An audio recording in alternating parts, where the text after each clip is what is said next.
ಬೆಂಗಳೂರಿನಾದ್ಯಂತ ಸಿಡಿದಿದ್ದ ಕರವೇ ಸಂಘಟನೆ ಕನ್ನಡ ವಿರೋಧ ಬೋರ್ಡ್ಗಳು ಪೀಸ್ ಆಗುತ್ತಿವೆ. ಬೆಳಗಾವಿಯಲ್ಲೂ ಇದೇ ತೆರನಾದ ದೊಡ್ಡ ಮಟ್ಟದ ಕನ್ನಡ ನಾಮಫಲಕ ಅಭಿಯಾನ ಶುರುವಾಗಲಿ ಎಂದು ಬೆಳಗಾವಿ ಕನ್ನಡಿಗರ ಅಭಿಪ್ರಾಯ.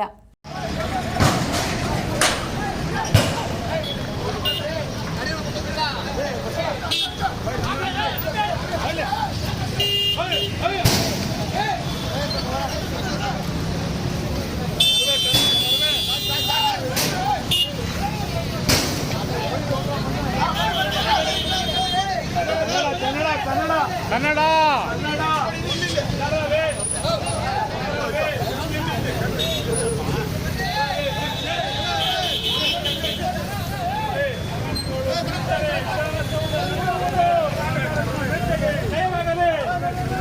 ಕರ್ನಾಟಕ ರಕ್ಷಣಾ ವೇದಿಕೆಗೆ